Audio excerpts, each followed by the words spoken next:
आज की क्लास में क्लास 10th मैथमेटिक्स का प्रश्नावली 5.1 का एग्जाम्पल करेंगे और इसका कुछ प्रश्न करेंगे। ठीक है, देखिए उदाहरण नंबर 1 क्या है कि एपी 3/2 कमा 1/2 कमा -1/2 कमा -3/2 डॉट डॉट के लिए प्रथम पद ए और सार्वंतर डी लिखिए।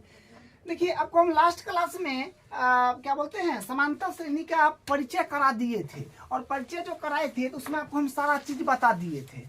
ठीक है, समांतर श्रेणी में क्या क्या होता है, जैसे हम लोग क्या करते हैं प्रथम पद कैसे निकालते हैं। जैसे मान लीजिए कोई एपी है, 2 है, 4 है, 6 है, 8 है, 10 है, 12 है, इस प्रकार से अगर कोई संख्या का सीरीज आगे बढ़ रहा है तो ये क्या है, अपने पास एपी है।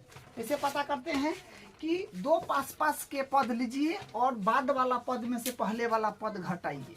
ठीक है, पास पास के मतलब दो क्रमागत पद में से बाद वाला पद में से पहले वाला पद को घटाइएगा और कम से कम ये चेक कर जाइए 4-5 बार। ठीक है, चेक करने के बाद अगर अंतर बराबर आ रहा है तो हम लोग क्या कहेंगे कि संख्याओं के बीच में अंतर बराबर है, यानी दो संख्याओं के बीच में मतलब दो क्रमागत संख्याओं के बीच में जो है अंतर समान है तो ये संख्या एक क्या है, सीरीज में लिखा गया है, एक सूची है।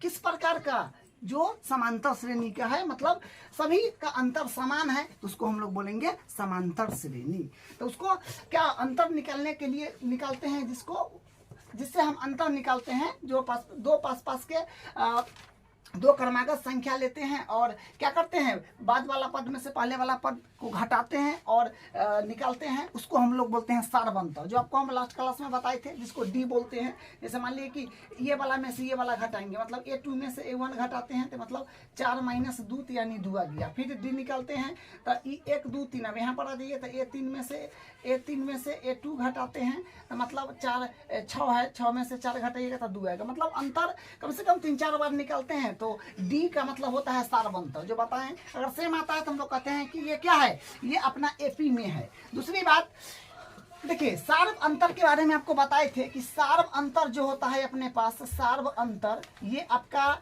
प्लस में हो सकता है, ये माइनस में हो सकता है, ये शून्य हो सकता है। कहने का मतलब सार्वंतर ऋणात्मक हो सकता है, धनात्मक हो सकता है, शून्य हो सकता है, ये बात बताए थे। अगला बात फिर क्या बताए थे कि यहाँ पे एपी जो है मतलब समांतर श्रेणी जो होता है अपने पास, समांतर श्रेणी, तो ये समांतर श्रेणी अपने पास दो प्रकार का होता है। जो एक होता है परिमित, एक होता है परिमित समांतर श्रेणी, परिमित समांतर श्रेणी को हम लोग इंग्लिश में बोल देते हैं एपी, अरिथमेटिक प्रोग्रेशन। एक होता है परिमित एपी और एक होता है अपरिमित एपी। अपरिमित एपी होता है। ठीक है, तो परिमित समांतर श्रेणी का मतलब होगा, मतलब समांतर श्रेणी दो प्रकार का होता है। ठीक है, एक होता है परिमित एपी, एक होता है अपरिमित एपी। तो परिमित एपी का मतलब होता है कि कोई भी संख्या अगर लिखा हो सीरीज में, जैसे मान लीजिए 1 3 5 7 9 11 बस बम कर दिया, इसका मतलब समझिए कि अब संख्या इतने तक है, संख्या फिक्स है, आगे नहीं बढ़ेगा, इसको बोलेंगे परिमित एपी। अपरिमित एपी में होता है कि संख्या का कोई अता पता नहीं है, डॉट लगा करके मार दिया है और अनंत तक जाएगा, तो वह अपरिमित एपी। उसके बाद हम लोग पढ़े थे कि एपी का व्यापक रूप। ठीक है, एपी का क्या पढ़े थे, व्यापक रूप, जो क्या होता है A, A plus D, A plus 2D, A plus 3D, A plus 4D, A plus 5D, A plus 6D। इसी प्रकार से ही चलते जाता है अनंत तक। इस प्रकार का भी ये क्या है, ये जिस प्रकार के इस प्रकार से हम लोग लिखते हैं, ये होता है व्यापक रूप, मतलब जनरल टर्म इसको बोलते हैं। ठीक है, तो कहने का मतलब ये पहला पद हुआ, ये दूसरा पद हुआ, तो पहला पद को A1 बोलते हैं, दूसरा पद के A2 बोलते हैं, तीसरा पद को A3 बोलते हैं, चौथा पद को A4 बोलते हैं। तो हम पूछेंगे A1 क्या है, तो A1 A होता है, A1 बोलिए चाहे A बोलिए। ठीक है, A2 क्या होता है, तो A1 हुआ, A2 हुआ, तो A2 क्या होता है, A प्लस D होता है। A3 क्या होता है, तो A3 होता है A plus 2D, A plus 2d। कहेंगे A4 क्या होता है, तो A4 होता है A प्लस 3d।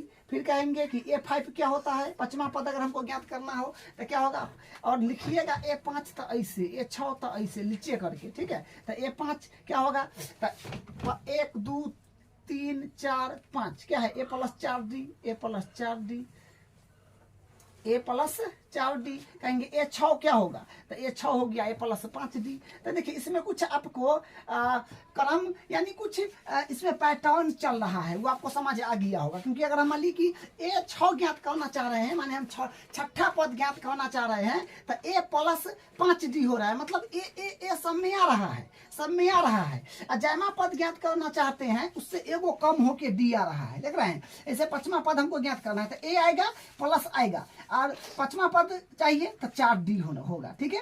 ए छठा पद चाहिए तो A प्लस 5d होगा। और हमको कोई आदमी कह दे कि भैया A50 क्या होगा, A50 निकालिए, तो हम लोग कहेंगे A प्लस, और d एगो कम क्यों होता है, एगो कमा दीजिए। तो ये A50 है, तो 50वां पद है, तो 49 गो d चाहिए। कोई कहेगा कि A100 चाहिए, तो A100 चाहिए तो क्या होगा, A प्लस 99d होगा। इसी प्रकार संख्या तो अनंत है, तो मान लीजिए कि कोई आदमी कहा कि हमको अनंत संख्या चाहिए, मतलब n संख्या चाहिए, तो A plus n-1 into D, n तक हो जाता है। देखिए वही ना कि n चाहिए तो वो कमा के लिख दे, क्योंकि संख्या तो है नहीं, जो वो घटा दीजिएगा तो हमें से कमा दिए। जैसे यहाँ पर A100 चाहिए था, A100 चाहिए था, तो A प्लस 99 लिखे कि नहीं, वो कमा के 100 है तो 99। उसी प्रकार AN चाहिए तो A प्लस n-1 मतलब वो घटा के d लिख दिए। तो ये सब क्या है, ये सब बेसिक बात है जो आपको हम कल पढ़ाया था। क्वेश्चन पाते हैं, देखिए क्वेश्चन क्या कहता है, AP जो है ये इस प्रकार के है। ये बोल रहा है कि एपी अपने कह रहा है कि भाई इस समांतर श्रेणी में है, एपी है, इस समांतर श्रेणी में है, चेक नहीं करना है के लिए प्रथम पद और प्रथम पद ए, मतलब प्रथम पद को क्या बोलते हैं, ए बोलते हैं, और सारवंतर को क्या बोलते हैं, डी बोलते हैं। तो प्रथम पद ए और सारवंतर को डी बोलते हैं, तो डी ज्ञात करना है। तो प्रथम पद मतलब ए, तो ए क्या है, यहां से हल है आपका। तो प्रथम पद क्या है, 3/, प्रथम पद हुआ, ये द्वितीय हुआ, माने पहला पद, दूसरा, तीसरा, चौथा, ऐसे होता है। तो प्रथम पद पूछा है तो क्या है, 3/2, बस हो गया। अब कभी पूछा है और सारवंतर, और बताना है सारवंतर, और सारवंतर को डी बोलते हैं। तो डी कितना है, बाद दो क्रमागत पदों का अंतर निकाल लीजिए। जैसे ई दोनों के ले रहे हैं, तो बाद वाला में से पहले वाला घटाइएगा, तो A2 में से A1 घटा देंगे, क्योंकि पहला पद है, दूसरा पद A1 A2। तो A2 में से A1 घटाइए, तो यहाँ से क्या बनेगा, A2 है अपने पास 1/2, माइनस है तो माइनस, A1 है 3/2।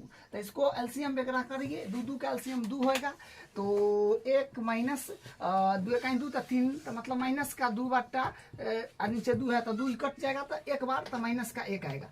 तो डी का वैल्यू कितना आ गया अपने पास, माइनस का 1, ठीक है। तो यही इसका आंसर हो गया। अब इसका अगला एग्जाम्पल करते हैं। अब देखिए इसका दूसरा उदाहरण क्या कहता है कि संख्याओं की निम्नलिखित सूचियों में से कौन कौन एपी नहीं है। यदि इनमें से कोई एपी है तो उसके अगले 2 पद लिखिए। मतलब पहले तो आपको चेक करना पड़ेगा कौन कौन एपी है कि नहीं है, और उसके बाद अगर कोई एपी होगा तो उसके अगले 2 पद लिखिए। तो बस सिंपल क्वेश्चन है, काफी आसान है।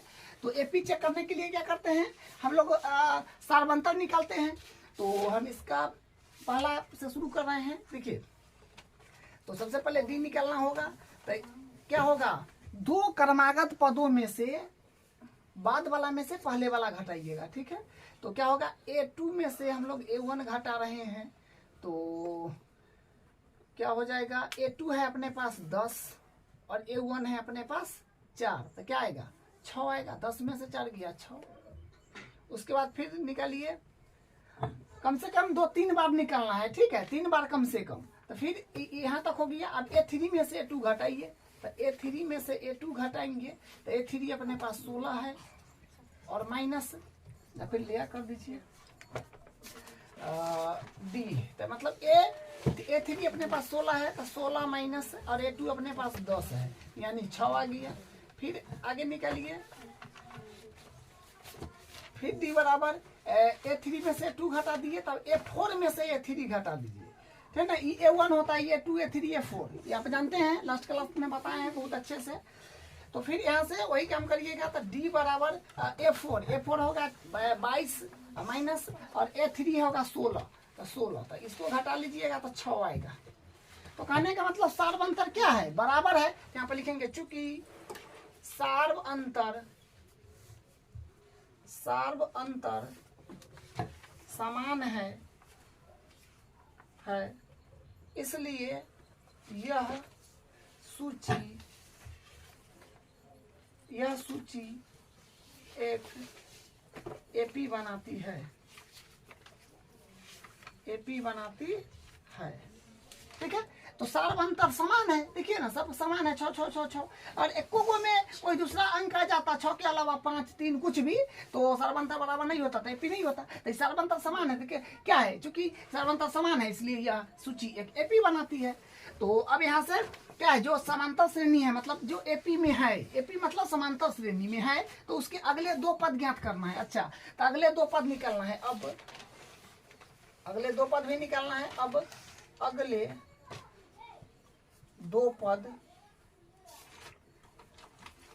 2 पद निकालेंगे तो देखिए अगले 2 पद में क्या हो जाएगा, यह है 1 2 3 4 पद तक देल है, तो मतलब A5 निकलना होगा अपने पास। तो A5 अपने को निकलना होगा। तो A5 क्या होता है, A5 निकलने के लिए आपको करना पड़ेगा A + 4D। आपको भी ना बताया व्यापक रूप में कि अगर A5 निकलना होगा तो A तो आएगा लेकिन A वो कम होके D आएगा। ठीक है, तो बस वही बात है, यहाँ पे वही लिखे हैं। अब यहाँ से भर दीजिए। तो A का वैल्यू अपने पास ये हो जाएगा जो 4 है, तो 4 + A 4 है तो 4, और D का वैल्यू मतलब इंटू में D का वैल्यू भरिएगा तो D का वैल्यू यह समय है जो 6 आया है, तो 6। तो यहाँ से क्या मिलेगा, यहाँ से बनेगा 4 + 6 16 होगा ना, हाँ ये 16 है। ठीक है, चलिए 16 है क्योंकि ये 16 है, 66 लिखा गया। हाँ, तो 6 × 24, तो 4 + 24 यानी यहाँ से 28 आ रहा है, तो ये 28 हो गया। ये हो गया आपका अगले 2 पद निकालना है। तो 1 पद अभी निकला है, एक और निकालना होगा। तो A5 निकाल दिया, अब A6 निकालिए। तो A6 निकालेंगे तो फिर अपने पास हो जाएगा A6 बराबर A + एगो कम करके D लिखना है बस, A + 5D। A तो अबे करेगा, प्लस अबे करेगा, और D एगो कम करके लिखिएगा, बात खत्म। तो A + 5D। तो A का वैल्यू जो फर्स्ट वाला होता है वो A का वैल्यू होता है जो अपने पास है 4 + 5 है तो 5 इंटू D का वैल्यू जो देख रहे हैं लगातार 6। तो यहाँ से क्या बनेगा, यहाँ से आएगा 4 + 6 × 30, तो यानी 30 × 4 = 34 आ जाएगा। तो अगले 2 पद भी हम लोग निकाल लिए, 28 आया 34 आया, तो बस इसका फाइनल आंसर है। अब इसका दूसरा पार्ट कर लेते हैं। तो इसको भी पहले चेक करना होगा कि एपी है कि नहीं, तो डी निकालना पड़ेगा पहले। तो डी निकालिएगा तो A2 में से A1 घटा देंगे। ठीक है, तो यहाँ से क्या हो जाएगा, डी बड़ा A2 है अपने माइनस का 1, माइनस होता माइनस A1 अपने पास है 1, तो क्या हो जाएगा माइनस का 2 आ रहा है। ठीक है, माइनस का 2 आ गया। फिर कम से कम 3 बार चेक कीजिए। ठीक है, तो फिर उसके बाद डी निकालिए, तो क्या हो जाएगा A2 में से A1 घटा लिए, तब A3 में से A2 घटा लीजिए। ठीक है, बस 2 क्रमागत पदों का अंतर करिए, बाद वाला पद में से पहले वाला पद को करना है बस। तो A3, तो 1 2 3, A3 मतलब है माइनस का अपने पास 3, माइनस का 3 है, और माइनस है तो माइनस A2 अपने पास ये रहा जो है माइनस का 1। तो यहाँ से फिर क्या बनेगा, D बराबर बनेगा माइनस का 3, माइनस माइनस प्लस 1, तो यानी प्लस माइनस में 3 प्लस में 1, तो यानी माइनस का 2 आ रहा है। एक बार और निकाल कर चेक कर लेते हैं। तो फिर यहाँ से बनेगा D बराबर A3 में से A2 घटा दिए, तो A4 में से अब A3 घटा लेते हैं। तो यहाँ से क्या आएगा, यहाँ से बनेगा अपने पास A4 है 1 2 3 4, चौथा पद को A4 बोलते हैं जो है माइनस का 5, माइनस A3 अपने पास माइनस का 3। तो यहाँ से क्या बनेगा, D बराबर आएगा -5, माइनस माइनस प्लस हो जाएगा 3, यानी यहाँ पर भी माइनस का 2 आ रहा है। तो सार्व अंतर क्या है, बराबर है यानी समान है। यहाँ से कहेंगे चूंकि सार्व अंतर समान है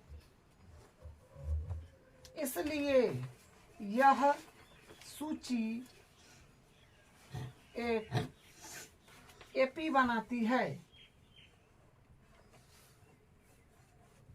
एपी बनाती है। तो एपी बनाती है तो अगला दो पद भी लिखना पड़ेगा ना, और कोई एपी है तो उसके अगले दो पद लिखिए, तो इसका दो पद लिखिए। तो 1 2 3 4 माने चौथा पद तक है, पांचवा पद आपको निकालना होगा, छठवां पद निकालना होगा, क्योंकि दो पद ही बोला है। तो अब लिखेंगे अब अगले दो पद। अब अगले दो पद निकालिएगा तो ये पांचवा पद तक है, 1 2 3 4 5। अब छठा निकाल लीजिए तो ए 6। तो ए 6 क्या हो जाएगा, ए प्लस डी के संख्या एगो कम हो के होगा तो 5D हो जाएगा। तो यहाँ से फिर क्या हो जाएगा, ए प्लस 5D, ए 6 बराबर ए प्लस 5D।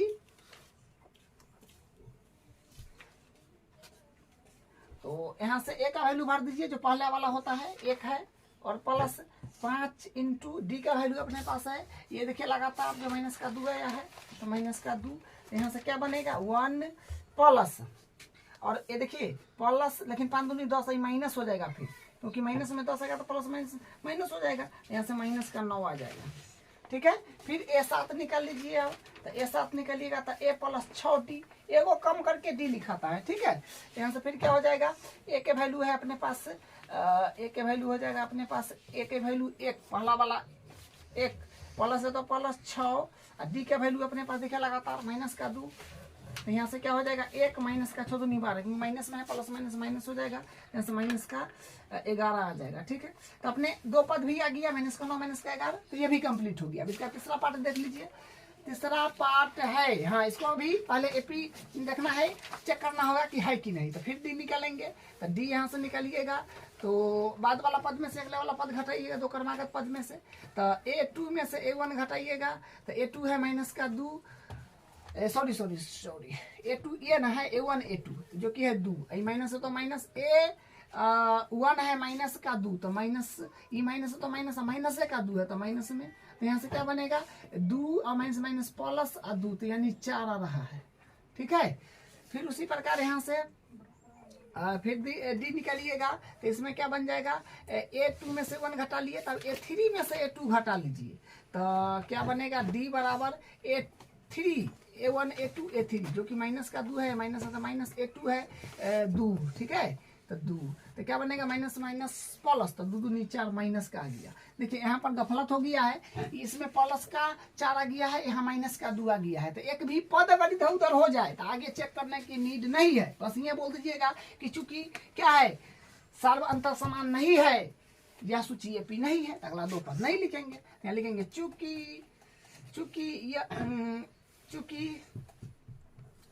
चूंकि सर्व अंतर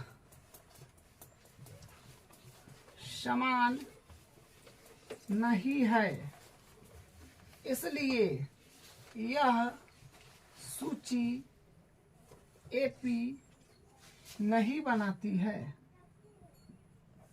सूची एपी नहीं बनाती है। तो एपी बनाए नहीं करती है तो अगला पद कैसे ज्ञात करेंगे, नहीं हो पाएगा। तो यही इसका आंसर है। इसका एक और पार्ट है, उसको करते हैं। अब इसका चौथा पार्ट देख लीजिए, तो फिर इसको भी करना होगा चेक उसी प्रकार, एपी है कि नहीं। तो डी निकालना पड़ेगा, तो डी निकालिए। तो डी निकालने के लिए A2 में से 1 घटाइएगा, बस। डी निकालने के लिए क्या करते हैं, दो क्रमागत पद में से अगले पद में से पिछला पद घटा लेते हैं। तो क्या हो जाएगा, यहाँ से अपने पास आ जाएगा D बराबर A2 अपने पास हो जाएगा A1 A2 1 माइनस A1 1, यानी 0।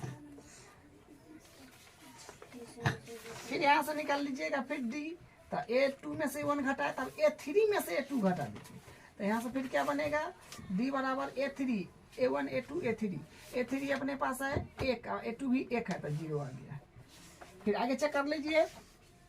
फिर यहाँ से D निकाल लीजिए, तो A3 में से 2 घटा दिए, तो A4 में से A3 घटा दीजिए। तो यहाँ से क्या बनेगा, A4 है अपने पास A1 A2 A3 A4 है अपने पास 2, A3 है अपने पास 1। देखिए यहाँ पर गफलत हो जाएगा, यहाँ पर क्या हो गया, 2 में से गया 1। देखिए यहाँ पर 0 0, यहाँ पर 1 आ गया, तो गफलत हो गया ना। तो यहाँ पर क्या कह देंगे, बस वही बात लिख देंगे, चूंकि सार्व अंतर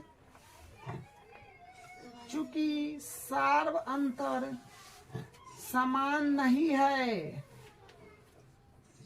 सार्व अंतर समान नहीं है, इसलिए यह सूची यह सूची एपी नहीं बनाती है। सूची एपी नहीं बनाती है, अगले 2 पद नहीं ज्ञात करेंगे। तो यही आपका एग्जाम्पल नंबर 2 था। इसका 4 पार्ट था, चारों कंप्लीट कर लिए। एग्जाम्पल आपका कंप्लीट हो गया। अब हम इसका प्रश्नावली पढ़ा रहे हैं।